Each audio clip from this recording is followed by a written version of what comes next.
Good morning and welcome. Good to be with you all. Monday morning, early in the month, we're going to be doing many standing poses, focusing on steadfastness without rigidity. In the yoga practice, we use strength. We build strength by doing poses that demand us to work our muscles and expand the movement range of our joints. And through that practice, we become very steadfast. So steadfastness is the ability to stay steady within the range of things that happen in your life. And that's another word for that is resilience, where you can move along with the events of your life and the challenges and the demands. So when we're steadfast in the yoga practice, we're using just the right amount of strength so that we don't become rigid. And that's, I think, a common theme that I go back to because I think it's really one of the skills that we develop in this particular style of yoga.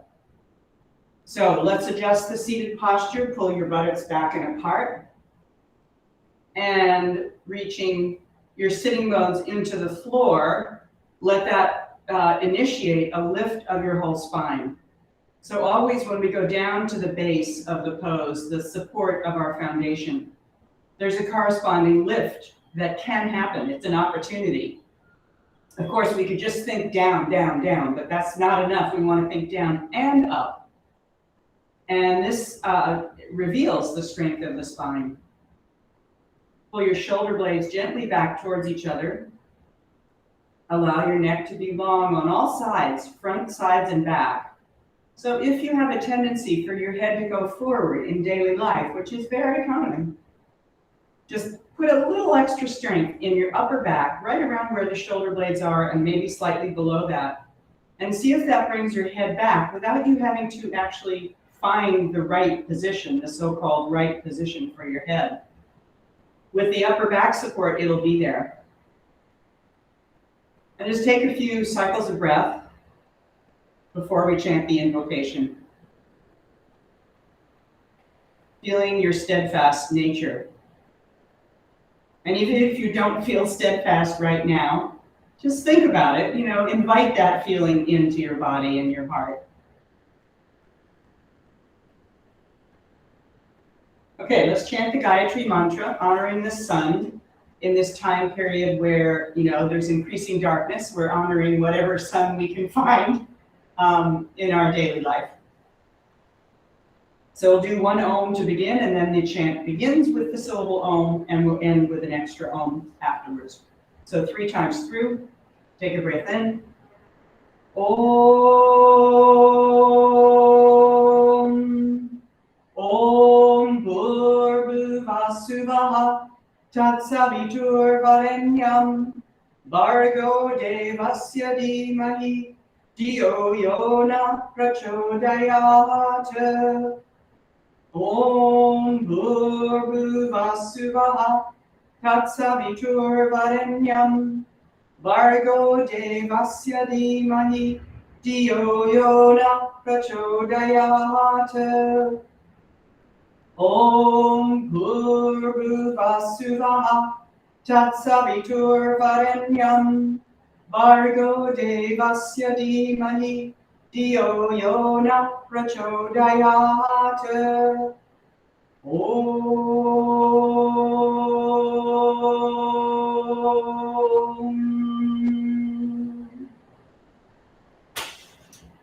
Okay, let's do Kapalabhati Breath.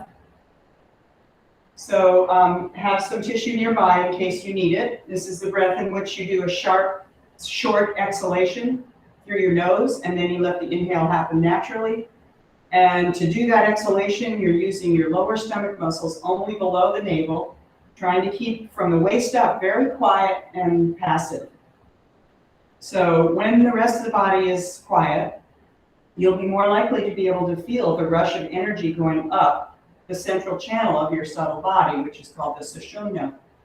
And that, in the yoga teachings, is said to be cleansing that puff of energy going up the channel, and it goes all the way up into your skull. So the meaning of the name is cleansing the skull. shining, literally shining the skull. Okay, so take a breath in and begin.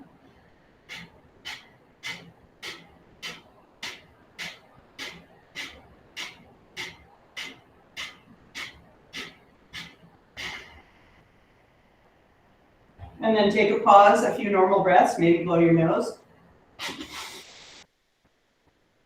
And we'll do 2 more rounds. Get ready and take a breath in and begin.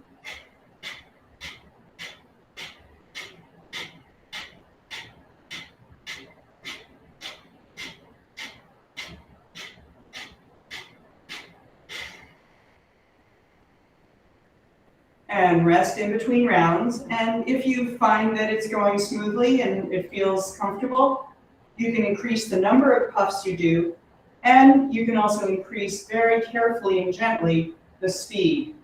It's easy to get kind of tangled up in the movement of your diaphragm and ribs and abdomen if you go too fast. So if you're going to increase your speed, do it very, very gradually. So one last round.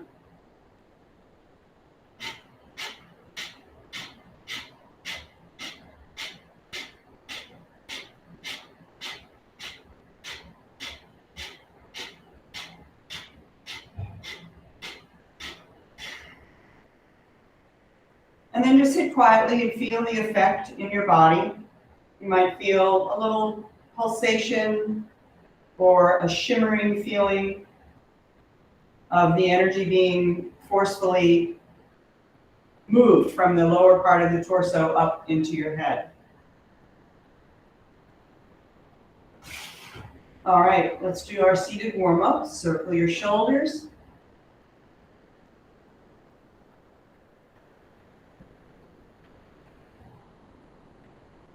And then very tall, sitting very tall, shoulders pulled back. Turn your head to each side, left and right.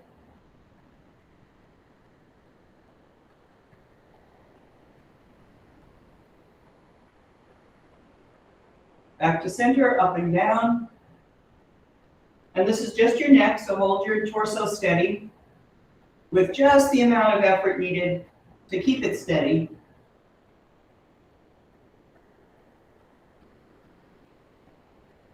Okay, and then the side one. So take your right hand out to the side, take your head to the left shoulder, and feel that stretch along the side of the neck. You can experiment with different positions of your hand, the one that's touching the mat. I like to go slightly to the back, and then look down.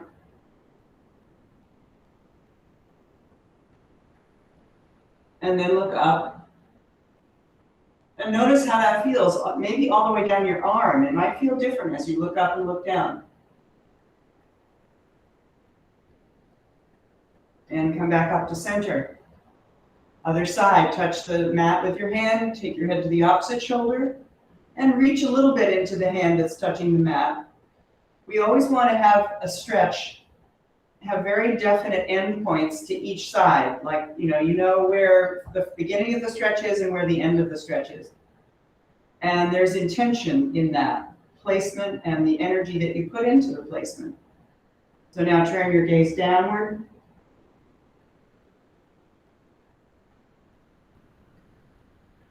And turn your gaze upward. And if you want, you can pass through those different positions with your head. Slowly looking down, and slowly looking straight ahead, and slowly looking up. Okay, and release and circle your shoulders.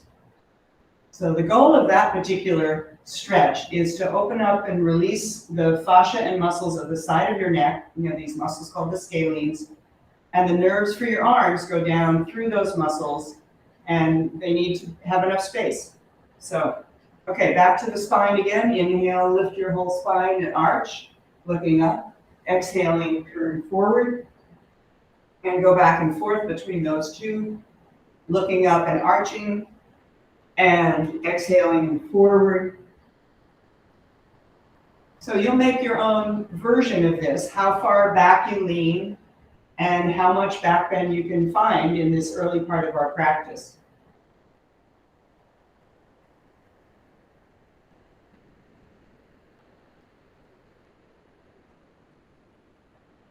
Okay, and then change the crossing of your legs and feel if there's a difference in your hips when you do that.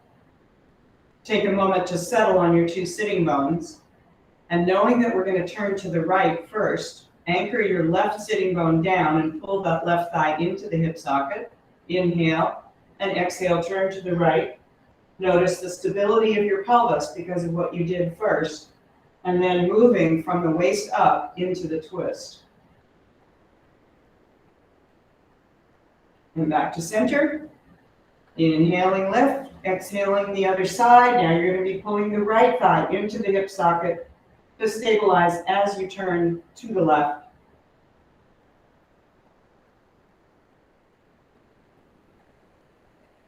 And now we're going to move from side to side, so it's probably best to just stabilize both sides at once and keep it that way as you move into the twist to each side.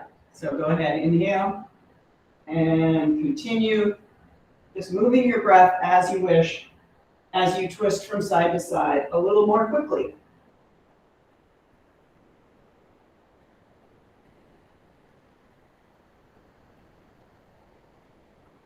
Okay, now we'll do the balls on the front of the shoulders, the pectoralis muscles, moving out onto the deltoid. And then we'll turn over and do one of those larger balls on the upper back a little bit, and then take it into the smaller balls on the trapezius. Okay, so first is the two balls on the front of the chest.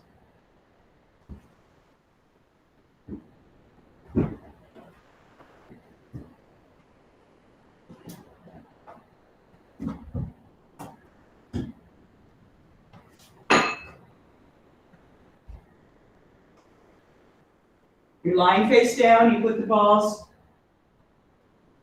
about maybe 4 inches apart, above your breasts, below the collarbones, on the pectoralis muscles.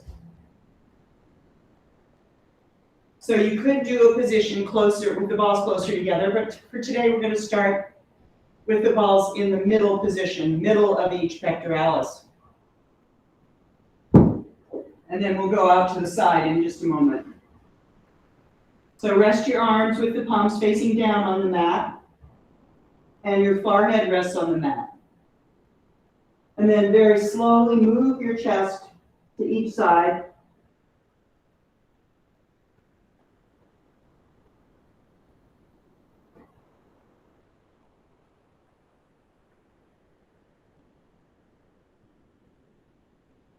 Now, if you want more pressure, you can keep your hands on the floor, but lift your elbows up a little bit.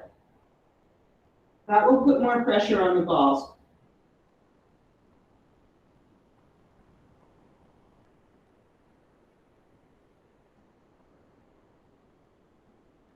And then come back to center, and we'll do the swimming movement in which your hands will lift off the floor as well, just a few inches, not far. So you're going to bring your arms up in line with your head, stretch them out further, and bring them all the way around in a big half circle, like you're doing the breaststroke, and then start again.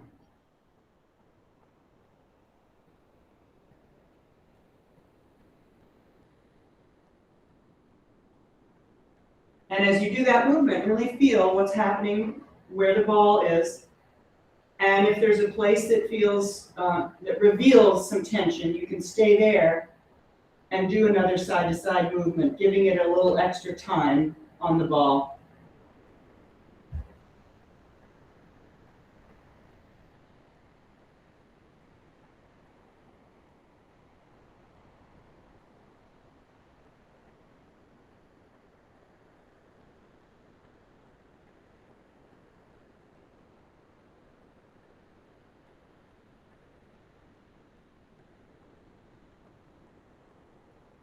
All right, come on back to center.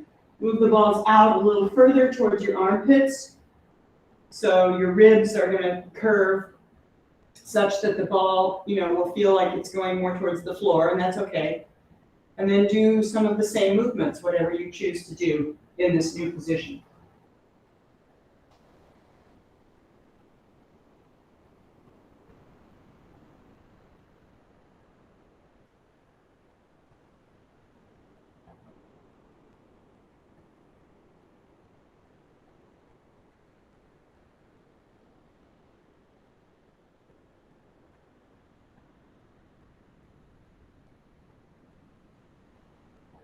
With the balls wider apart, you're now more towards the attachment, the tendon of the pectoralis major, and you're going over the minor as well. So you may feel more sensation, more stringiness, and that's fine. It's good to be working in this location.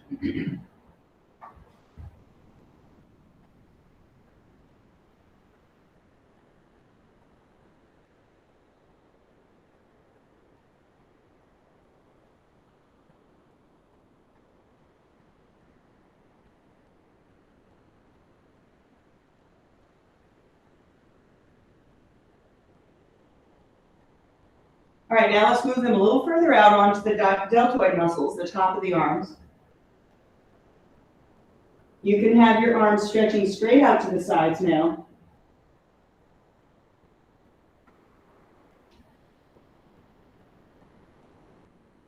And there's the same movement of side to side is good here. But another movement you can do is turning your arms so that the palms face backwards and then the palms face forwards. And that rolls the ball over the different parts of the deltoid.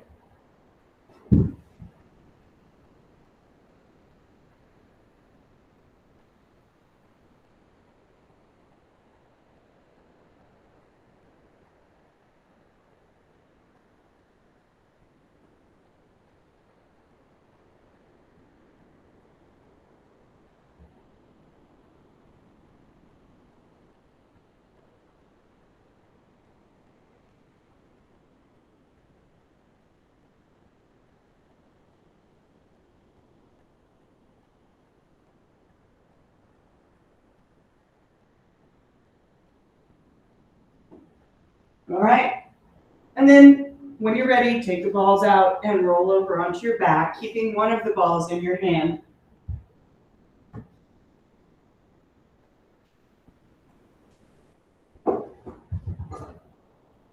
So just feel your arms lying flat, arms stretched out to the side a bit. Take a few deep breaths.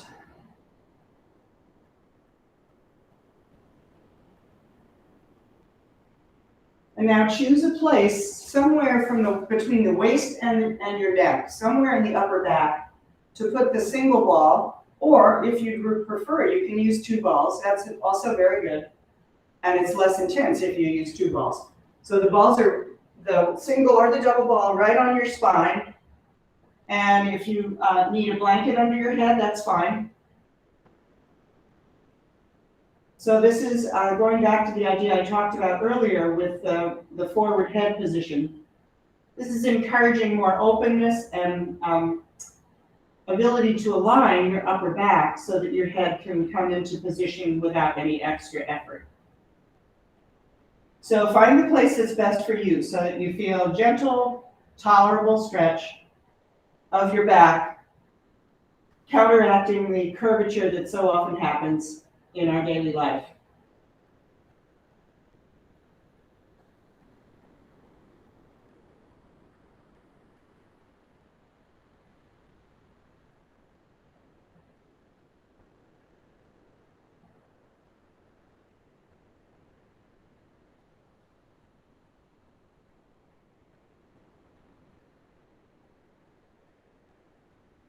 All right, now let's do the trapezius.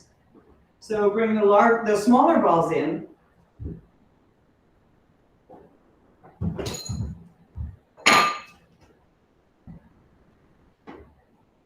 Put them underneath the upper trapezius.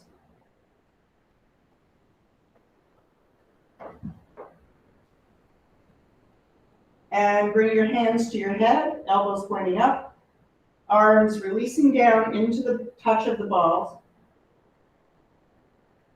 so that you identify where the resting position is, where the arms are not lifting up any more than they need to be in this position. And then lift the arms towards the ceiling just from the elbows. You don't have to move your hands off your face. You can just still rest your hands. But the arms, the elbows, move up and down. And this is changing the position of the shoulder blades on your back and allowing a variation in the pressure of the balls.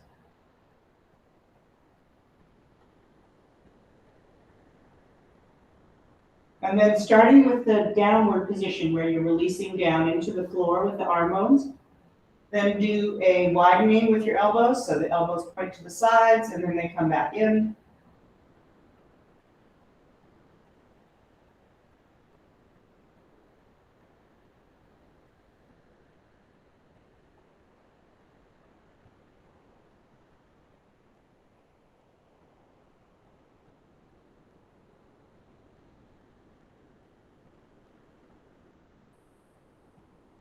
And then put the block under your hips and stretch your arms back overhead and slowly move your whole upper body from side to side so the balls can roll across the width of the upper trapezius, alternately coming closer to your spine and then closer to the outer part of the shoulder blade.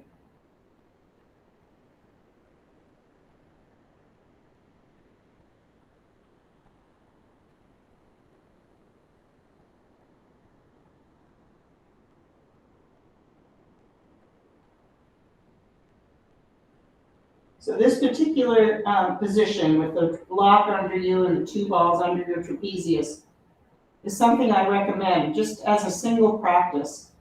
You could do it even just for 5 minutes and your body will be very grateful. We all carry tension here.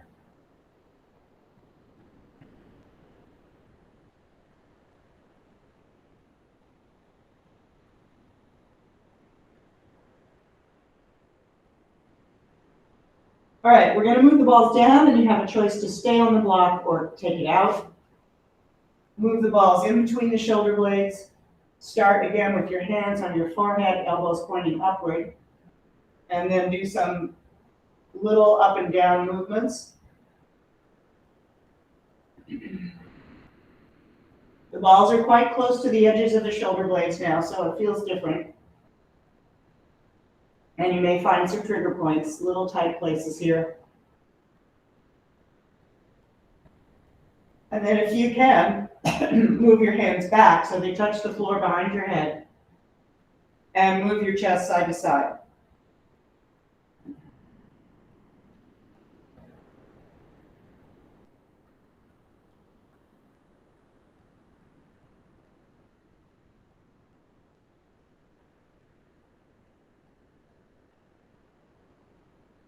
Okay, let's come down now, one more spot.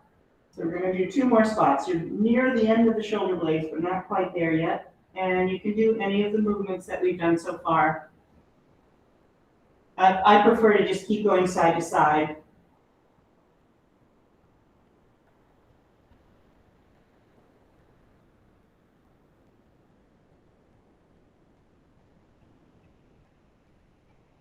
You can also cross your arms over your chest, which will create a little more weight and also widen the shoulder blades apart so the balls have more space. Okay, go down to the last spot now that we're going to do for this technique. Somewhere near the bottom of the shoulder blades. It could be, even a little bit further down. And move your body slowly side to side over the balls.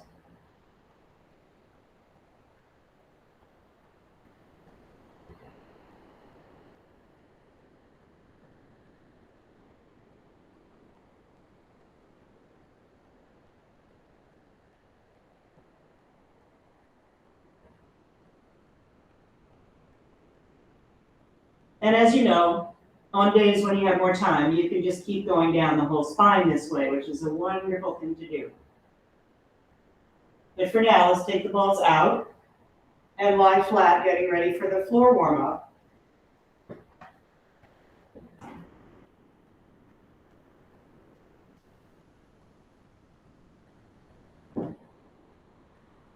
At first, just feel your shoulders, how they rest on the floor.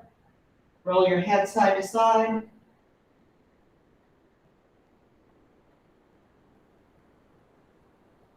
And then without your hands, lift your head up and look down between your legs and hold it that way for about 3 breaths.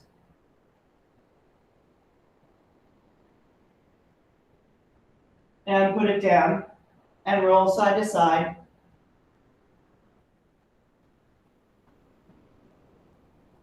And now use your hands. So interlace your hands behind your head, pull your head up, letting your chin come towards your collarbones and feeling the stretch of the back of your neck.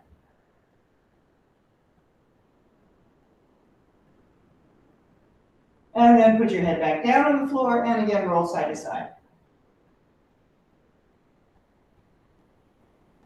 Okay, now bring your legs up and shake your feet in the air. Shake them strongly so you can feel the bones of your feet moving. And then circle your feet. And bend and stretch your knees a few times, alternating between the heels reaching up one time and then the next time your toes pointing toward the ceiling. And then we'll do the pop-ups. So this is using your lower stomach muscles to lift your hips off the floor while your shoulders and head stay just neutral. So you can use a little swing to get going, bringing your feet back towards behind your head, but not very far, just enough to get your hips off the floor. And then as you continue, concentrate on using those lower stomach muscles to do the action.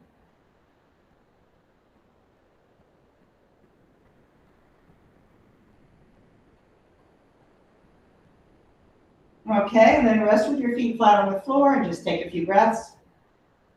Hopefully you feel some warmth down there in your lower abdomen. Place the block between your knees. Arms are stretched to the sides, palms facing up, and go side to side with your legs. For the twisting abdominal strengthener, this is for the oblique muscles. See how much you can keep your shoulders and arms and neck steady and as relaxed as possible. They have to do a little bit of stabilization to stay quiet, but hopefully no extra tension that you don't need. So that's one of the skills of steadfastness, is to put the effort in our bodies where we really need it and not just kind of tense everything up just because we have a particular task to do. That's a real skill.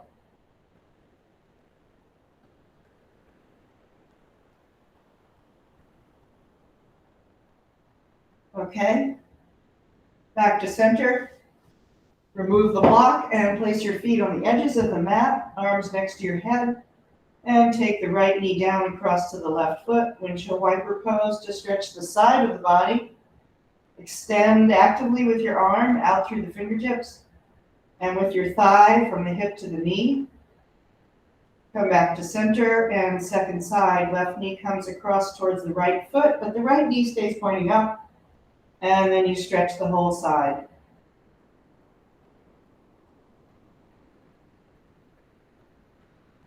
Back to center, first side a second time, with the option of pressing your knee down with your other heel and pulling your arm more using the other hand.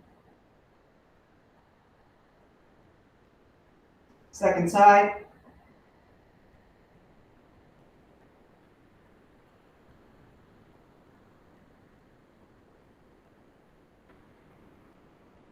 And back to center. Now ready for the bridge pose. A back bend, which makes use of the length of your side body that we just worked on. Tuck your shoulders under. You can start, if you want, with your elbows bent to 90 degrees, fingers pointing up, palms facing in towards each other. Check that your feet are hip width apart and parallel, somewhat close to your pelvis, and then press down to lift up. Pressing with your feet lifts your hips, pressing with your arms lifts your chest. Your chin comes towards your chest, your neck gets a good stretch, and there's a lot of power in the back of the body to lift you up to be the shape of the bridge. Steadfast, steady strength. It's fueled by the breath and also, of course, by your intention.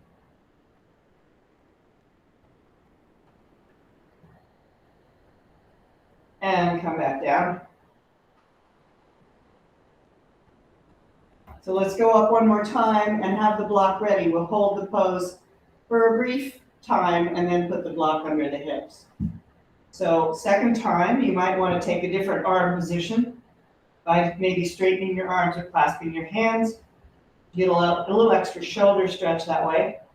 And lift up as high as you can, keeping a steady breath and a soft face.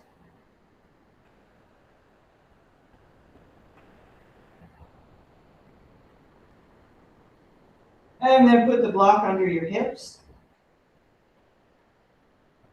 And just pause. This is a good pose to feel familiar with, that you could do anytime during the day. And of course, earlier in this class, I said this is the way you might also want to work on your trapezius with the balls. The block is so handy because it's so easy to just put under the pelvis this way. Take the right knee up toward your chest, straighten the leg up into the air, and then bring it down to the floor, stretching through the heel. See if there's a stretch across the front of your pelvis into the thigh, and also maybe up into your abdomen. And then bring your left knee in towards your chest. And you can keep it there for a few breaths, or you can straighten up the leg into the air and then bend it again and go up and down a few times.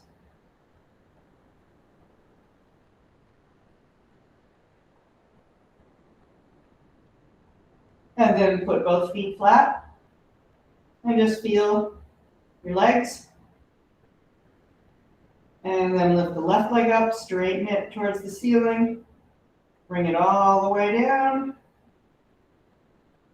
Reach through the heel, and also gently pull up through your abdominals and your ribs, and then bring your right knee to your chest. And if you like, bend and straighten the knee several times while still reaching through the other leg. Pelvis is being held stable here, very steadfast by the block. Okay, and then both feet flat on the floor, and just enjoy that for a breath or two. And then take your block out and bring in the belt.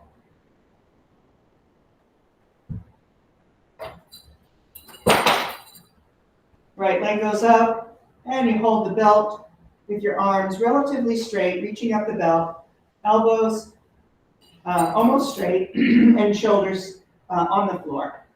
And then, if possible, you stretch out the left leg, pressing the inner thigh down. And then see how much you're going to pull with the belt. You want to keep a resisting energy going away from your head with your thigh. So you're pushing the right thigh away from your head as the belt is pulling your foot towards your head. So you choose a degree of effort that allows you to be steadfast and continuous with that effort. And then you can lift up the left leg off the floor.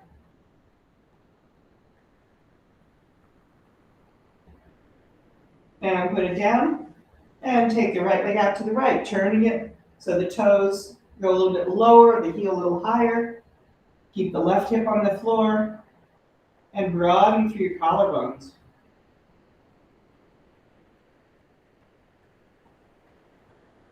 And then lift the left leg up.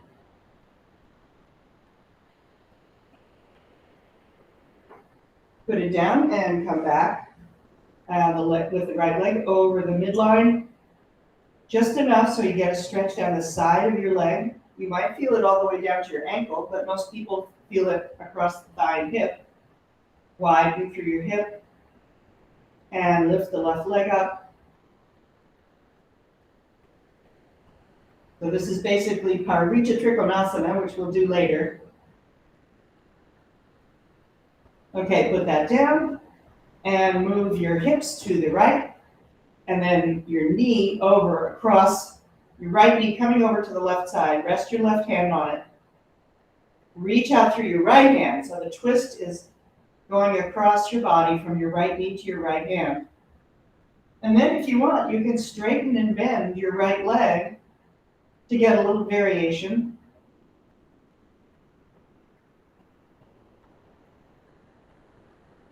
And come back to center. Pause in the middle and just take a few breaths.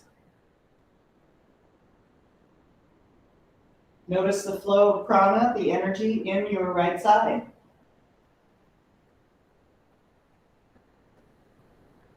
And now left leg goes up, belt with your arms almost straight and your shoulders on the floor. Right leg pressing into the floor, especially at the top. And then push forward with the left thigh as you pull the left foot in with the belt.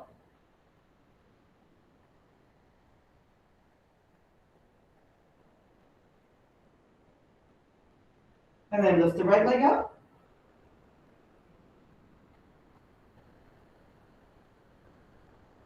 And put it down and take the left leg out to the left, stretching vigorously through the heel and through the toes.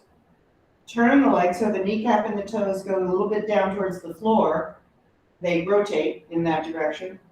The right leg is still on the floor, especially at the hip. Roll your head left and right. And then lift up the right leg.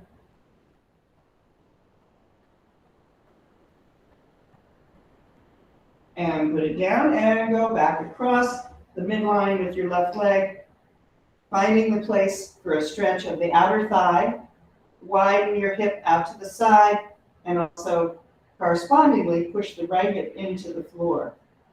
So there's a broadening in your pelvis to both directions, left and right. And then lift your right leg up.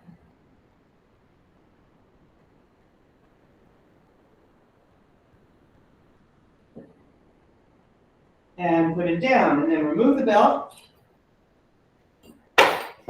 Move your hips to the left. Left knee coming over to the right. Rest your right hand on the knee. And remember that you're lined up from your head to your pelvis to your right leg here, the axis of the twist. And then you can gently pull with your right hand to pull the knee further over. And you can also straighten and bend that leg if you wish as a little variation.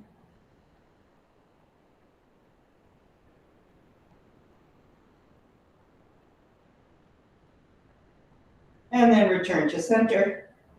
And just take a few breaths, feeling the energy now of the prana in your left side.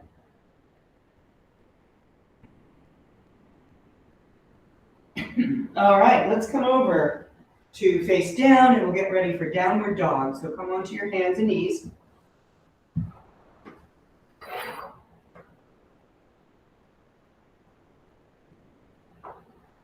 Elongate from your head to your tailbone. Check that your hands are very slightly turned out towards the edges of the mat and they're the same width as your shoulders. Come up so that your palms and wrists are off the floor, just the fingers are on the floor. And that moves your weight forward. It's good for the wrists. It shows the wrists that there's some support coming from the hands.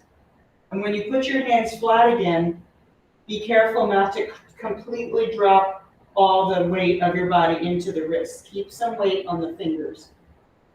And then tuck your toes under. Inhaling, lift your knees. Exhaling, pull back into a bent leg down dog. Once again, remember that the fingers can help here to take pressure off the wrists. Press your fingertips down. And your wrists are on the floor. They're on the mat, but they're not bearing 100% of the weight the way they would be if your fingers were passive. And then stretch one leg at a time. Slowly.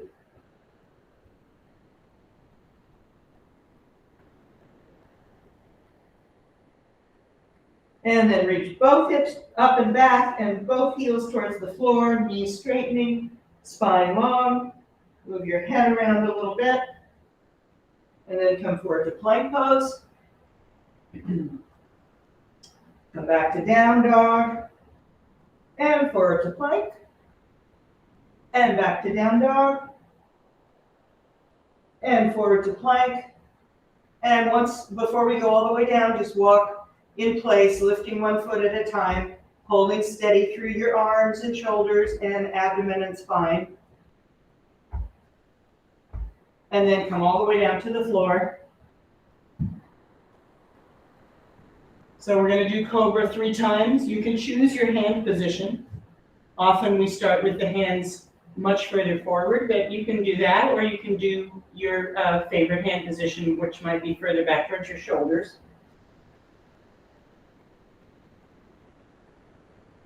Get a sense of the length of your whole body now from your head to your feet, especially around the midsection, especially that your spine elongates out of the pelvis.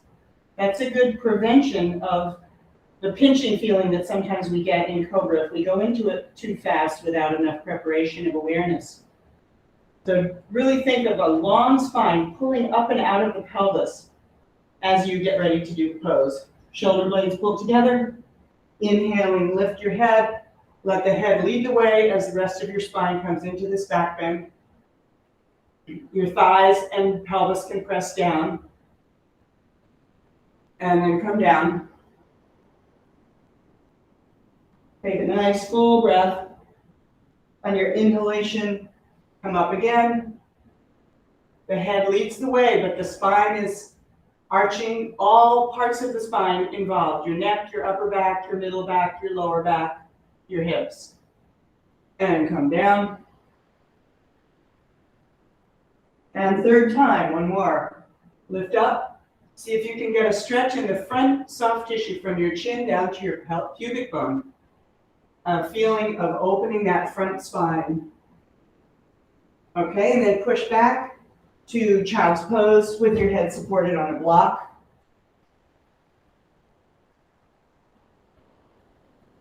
Your hips come back towards your heels. Your knees are bent quite strongly, so if that's a problem, you can leave your hips higher in the air to avoid any pain in your knees.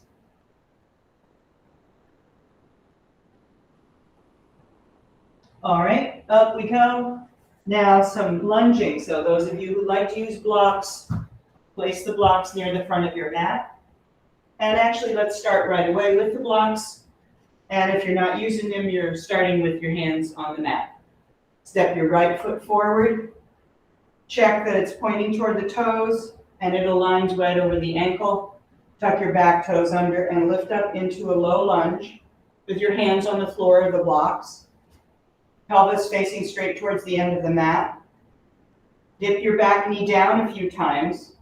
Carefully, just gently, gently touching the mat.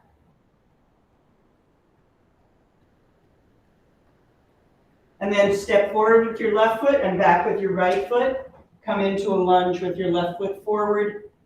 Let's start with the back knee on the floor just so you have time to check the alignment of your front knee. Spine is lengthening up and out of the pelvis. And then lift the back leg off the floor. So the front leg is bent to roughly 90 degrees and the back leg is strongly straightening. Extend your front spine forward just the way you did in Cobra. And then come back to this first side again, right leg forward, left leg back. Come up with your forearms onto your front knee. Come up even higher. Lift your belly up and out of the pelvis. And then turn to the right, hooking your right elbow on the left knee. Turn your torso and look to the right. If you're having trouble with balance, you can put the back knee down. But find a steadfast strength in your core. Okay, and now come up with that leg straight, the right leg straight, hands on the blocks. Walk the blocks to the inside of your foot. And come into the heel swivel pose where you're making a half circle with your pelvis, supported by your hands on the blocks.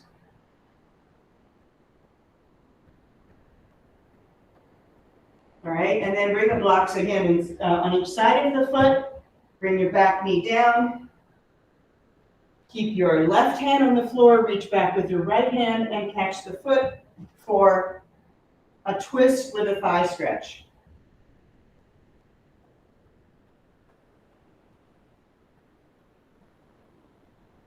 Okay, let's do all that on the other side. Step the left foot forward. Come into the lunge with the back knee off the floor. We're going to do the twist. So if you know balance is a problem for you, you can put the back knee on the floor. Come upright with your forearms on your thigh at first. And then bring your upper body further up. Draw in and up with your abs and twist to the left, hooking your elbow on the outside of the left knee. Twisting to the left. Find your breath and find your steadfast strength in the core. If you want, you can stretch the left arm up or keep it down. Okay, now bring your blocks and your hands on the inside of the left foot, straighten up that left leg, come onto the heel, and do heel swivel.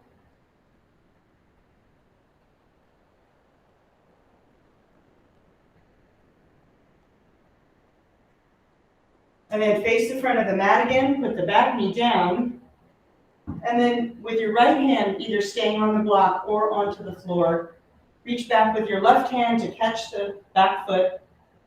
So left hand holding the right foot, twist your torso to the left, lifting your torso up so that the right shoulder isn't collapsed. And breathe.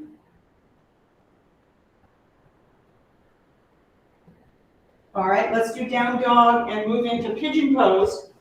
So get whatever props nearby that you like to use for pigeon. So come on into down dog. Take a few breaths there. Some people may be collecting their props for pigeon. And then move your right knee forward into pigeon, pelvis facing the front of the mat. You can use a block for your hands in the front if you want. Check that your back leg is neutral rotation, which means that the toes are tucked under and the back knee is on the floor. If that's hard to do, you need more height under your hips. Maybe a block, maybe a bolster. So pelvis facing straight ahead, lift your chest, go back to that action of Cobra where your head reaches up and your whole front spine opens. Lift, lift, lift. And then come down, elbows to the floor. Rock a little bit side to side. And then come up again. And catch the back foot, pulling it in towards your hip, trying to look forward.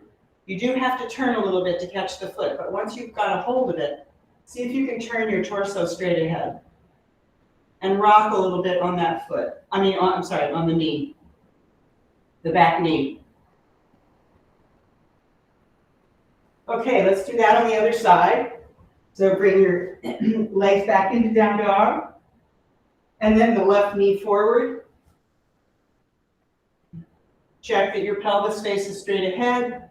Back leg is in neutral, so you have to tuck usually into internal rotation just a bit to get it into neutral. So the kneecap is down towards the floor, not facing off to the side. Lift your torso, opening the front spine into a little back bend, just like Cobra.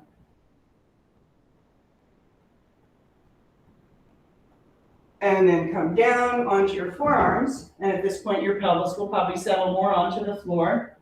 Rock very gently side to side.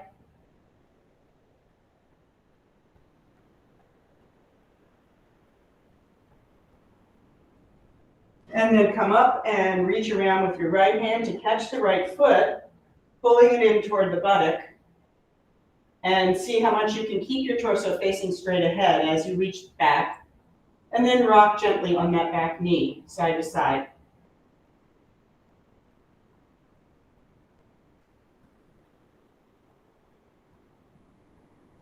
Okay, before we come all the way up, let's do another shoulder stretch using the two blocks. So put them across the mat, side by side. Step your knees back a bit. Bring your elbows onto the blocks, roughly shoulder width apart, and your hands together in Anjali Mudra, the folded hands. Now you can walk your knees back and create that action like down dog in your hips reaching back and up as your chest comes down. So this is a shoulder stretch for the triceps.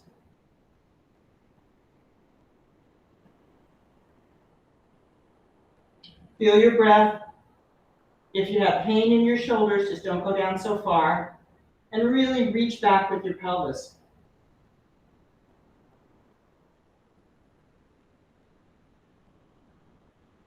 All right, come on up. Now it's time for inversion of your choice. So you can do a walk-up handstand, a walk-up headstand, or forearm balance, any of those versions in which you're facing back towards the ball and walking your feet up, or you can kick up into the full pose. I'm going to do a walk-up handstand. So place your foundation, whether it's your hands or your forearms. Broaden your front chest and feel the power and steadfastness of your shoulder blades, and then start to go up.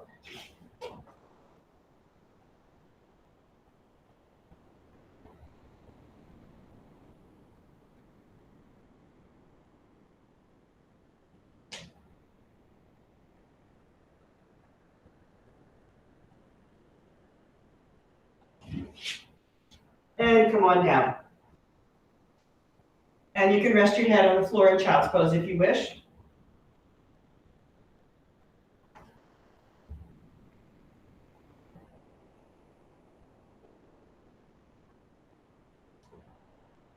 Okay, so come on up. We're going to do a very short segment of balls on the foot. So I'm using this very small ball about the size of a large walnut.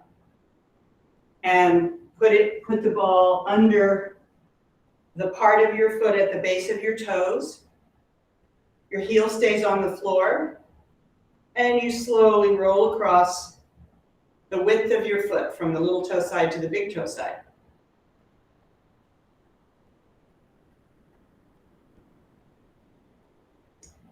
And then move the ball back a little bit towards your heel, just an inch or two, and go across again. When we work with the ball on the foot, it gives us more awareness of where our support can be for the standing poses. And then go back a little further towards your heel, and if this gets more intense, you can bring your toes to the floor, your heel will be up in the air, and that'll give you more control over the amount of pressure that the ball is giving you.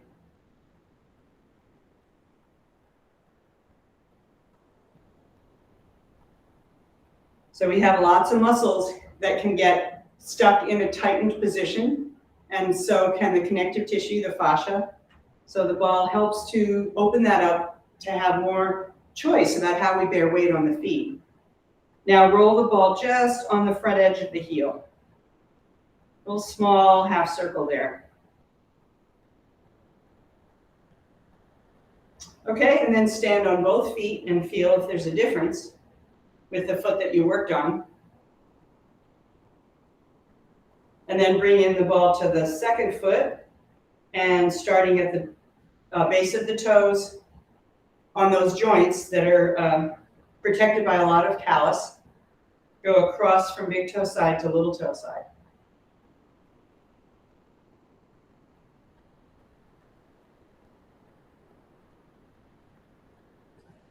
And then move the ball back so that it's a little closer to your heel.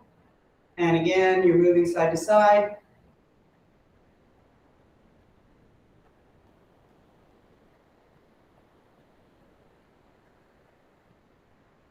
And now put the toes on the floor and move the ball back a little further. For me, this is the most sensitive part. It's close to the heel, but not quite all the way there. And these muscles and fascia are really supportive in our all day long vertical standing position. And then go to the little area just at the front of the heel and go across that. Also might be quite tender.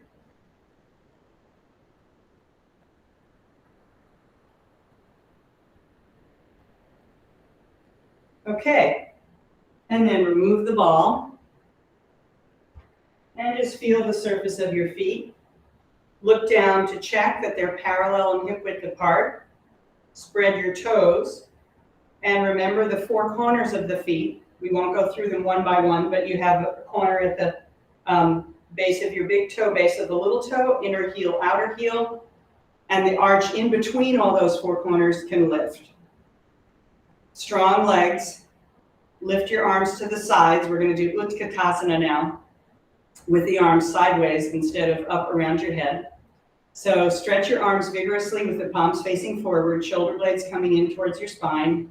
Inhale, And exhaling, bend your knees, looking down to check that they go right out over the middle toes. Your spine reaches at an angle forward. You're not horizontal with your spine. You're about 45 degrees. Reach the sitting bones back and apart, and reach your chest forward, noticing the steadfast strength in your shoulders, spine, and legs. And inhale, come up. So that's a really good pose for steadfastness.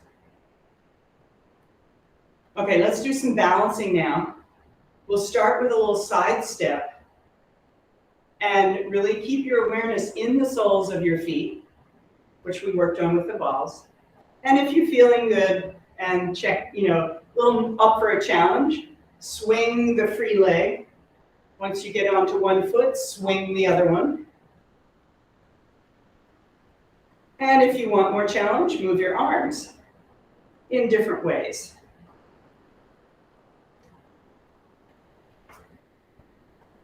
And then come back to 2 feet and feel the feet again. Feel the steadiness of your midline.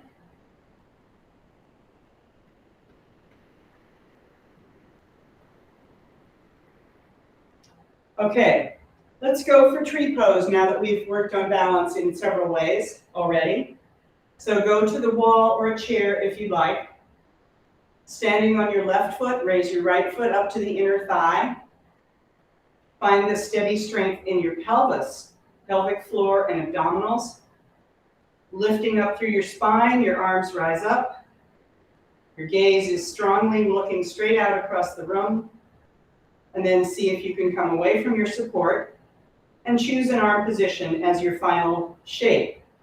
I like to be with my arms out at an upward angle like the branches of a tree.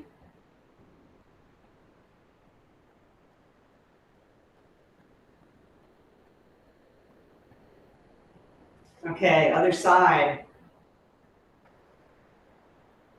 Bring the right foot up. The left foot up on your right thigh. Lift through your spine. Pelvic floor and abdomen lifting. Gaze steadily across the room. When you're ready, raise your arms. Using the support with a light touch as much as you need it. And then if you feel ready to let go of your support, then you do that. Your arms don't have to be symmetrical. Sometimes I play around with having one arm up and the other arm out to the side.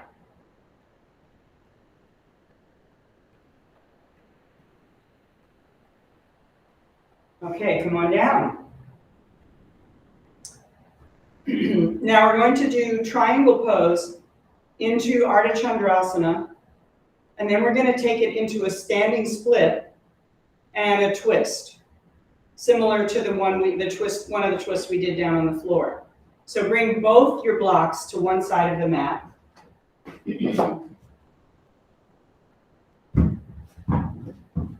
And starting out with triangle pose, turn your right leg out.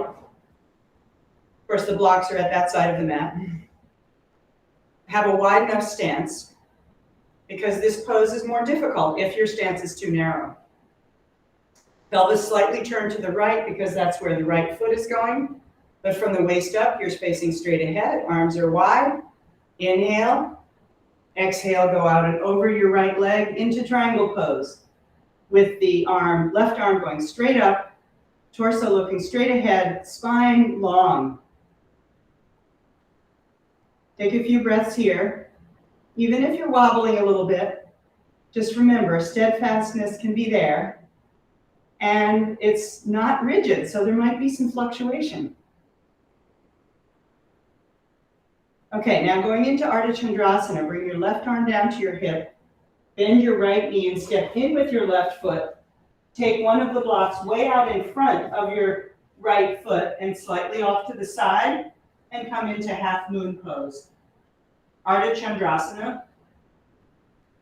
Legs stretching back, the free arm going up. You can keep your gaze downward.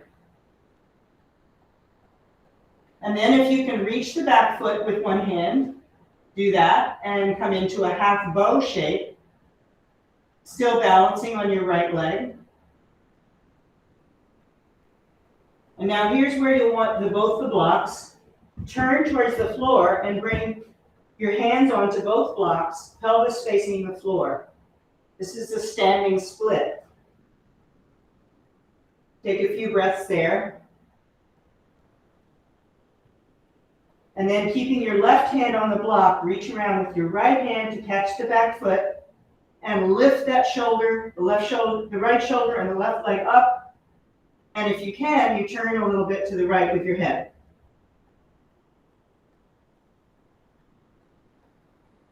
Okay, release down.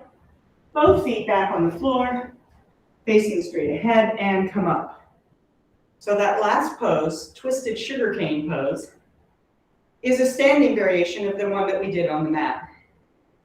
So now bring both the blocks to the other side, turn your left leg out, and pause just to find your breath again. Because that little sequence was quite stimulating, right? Inhale, raise your arms. Exhaling, reach out with your left arm into triangle pose.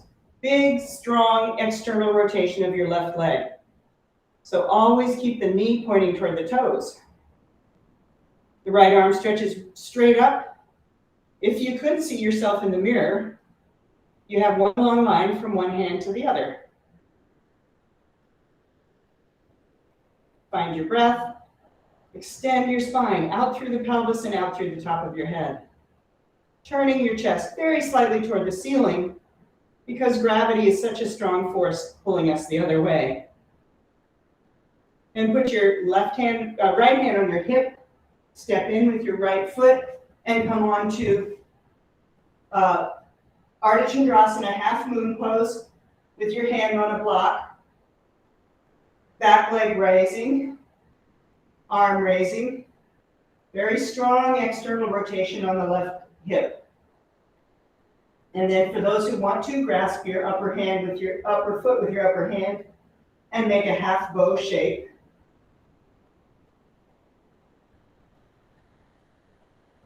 Okay, and then you're going to turn towards your foot, bring a block under each hand for the standing split. So your right leg has remained in the air, and you're doing a standing split now.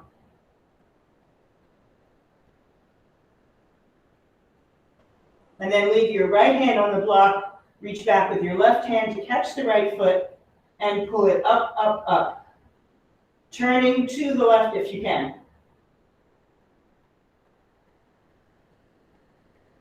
All right, and back down with that foot. Bend your knees, bring your elbows to your knees and extend your spine forward, and inhale, come up. And just pause for a minute to feel the energy flow after doing that sequence.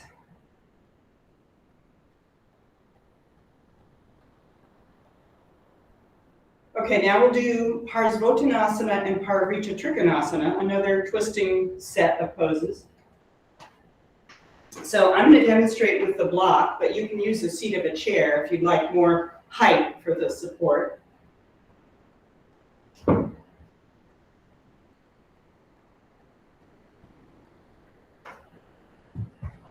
So come into shape with your right leg forward, left leg back, standing all the way vertical, hands on the hips. This is getting ready for Parseval Chanasana. Bring your pelvis to face straight towards your front of the end of the mat. Lift your chest, and then bending from the hips, come forward until you can put your hands on the two blocks and extend your spine by bringing your chest and head forward and your hips back. Remember the four corners of both feet and the steadfast strength that we need to remain in a pose like this, which is somewhat challenging for our flexibility. So steadfast strength will help you build flexibility. Maybe that sounds like a contradiction, but it's really true. Now going into Powdery Trichanasana, you can have your right hand come down to the floor or use the block. Keep your pelvis completely steady as you turn your torso to the right. And if you like, you can raise your right hand. Powdery Trichanasana.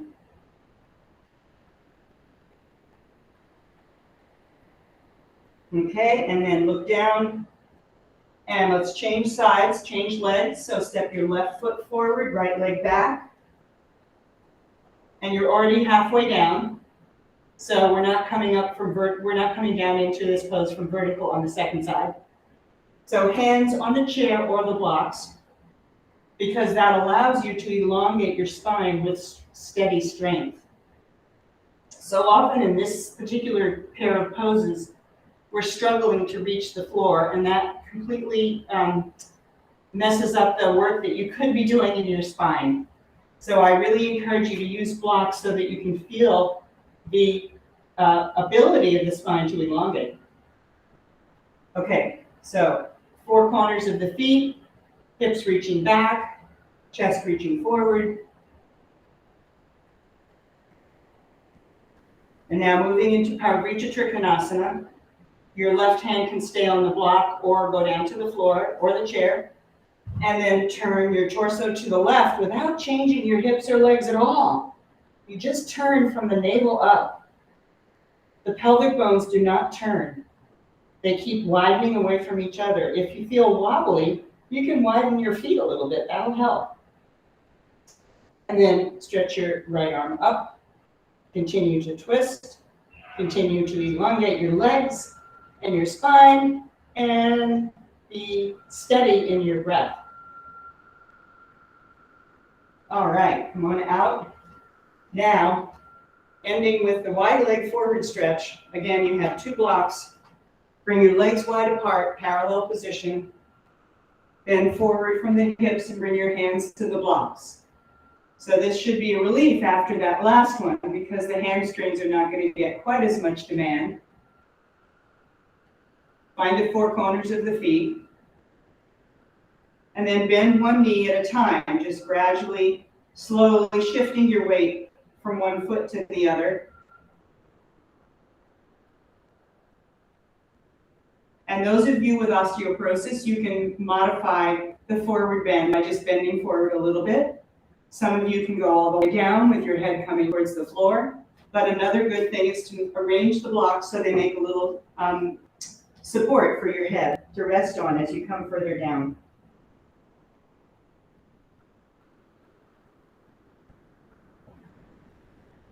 Keep your legs active and rest your spine.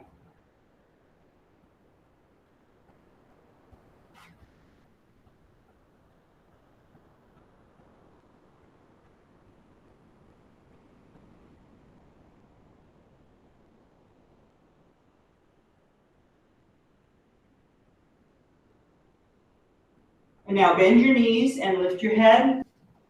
Bring the support under your hands and walk your feet in and come all the way up. Now we'll do the restorative in which you make a T shape with the blocks. One of them going across the mat to support your pelvis, the other one going vertically on next to it to support your spine. And then one blanket goes over to make it feel more comfortable.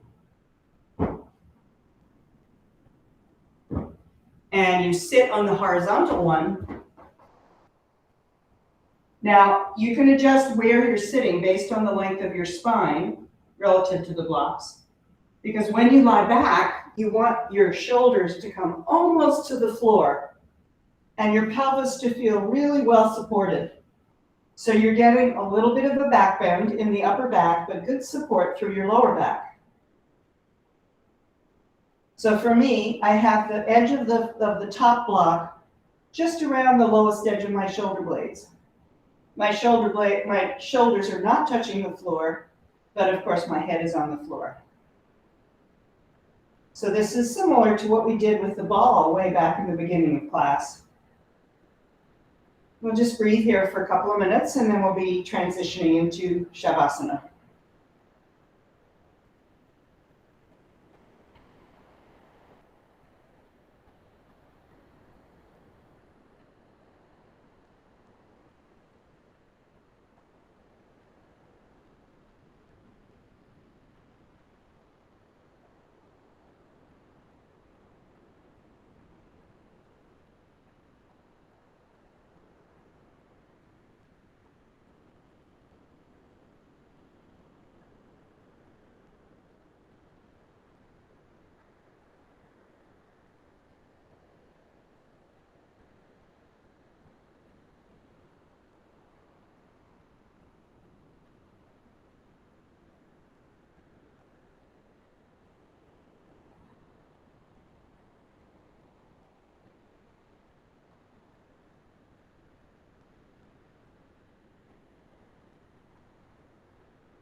Now, just before we transition now into Shavasana, take some slow, deep breaths and notice how your ribs feel. Perhaps there's some more opening in the rib cage, allowing you an easier full breath.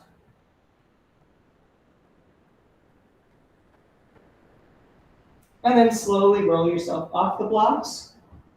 Remove them and bring the support that you like for Shavasana, which could be a blanket under your head, could be a blanket under your knees.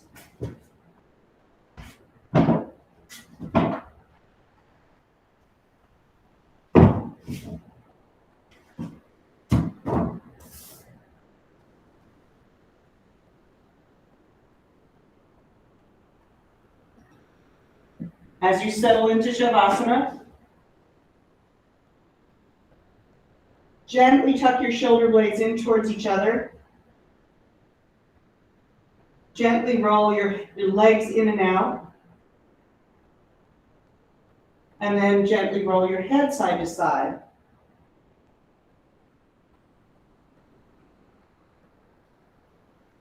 And then take your awareness through your body as you come back to center with your head. Just scan your body with your awareness and no judgment, just being present with every part of your body.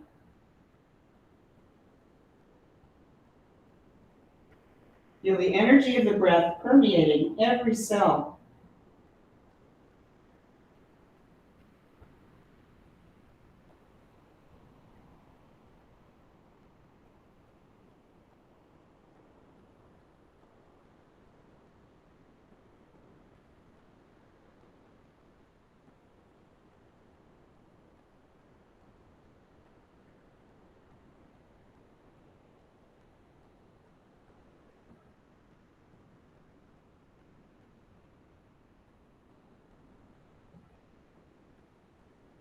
Now begin to elongate your exhales. Consciously breathing more slowly, letting the air out more slowly, and the duration gets longer because of that.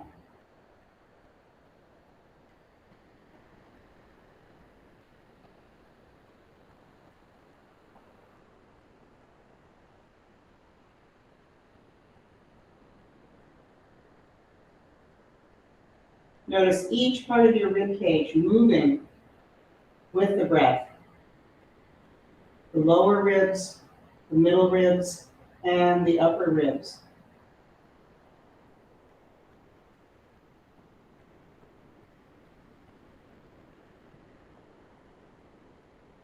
And then if you like, you can add a pause at the top of the inhalation.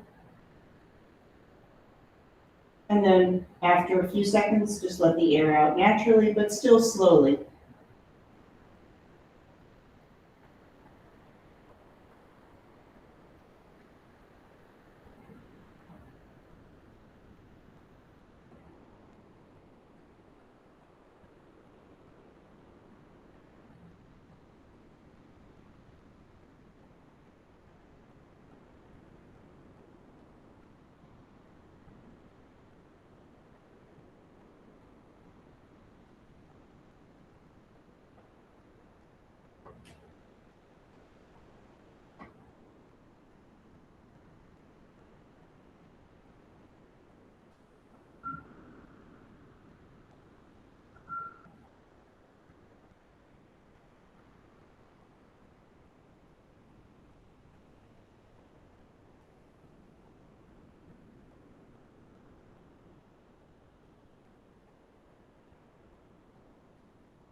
Take some deeper breaths now and move very gently, however you like.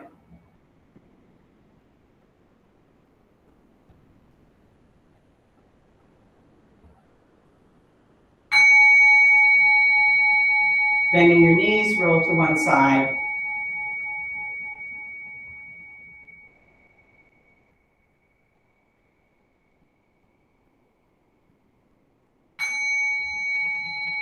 Come up to sitting.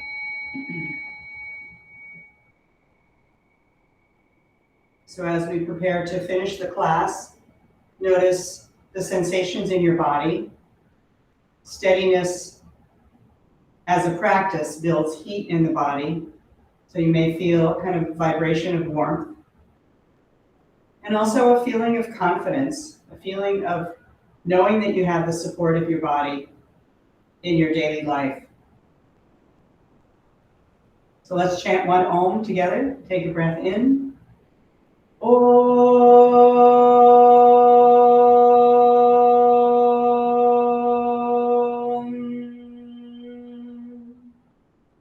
Thank you. Namaste.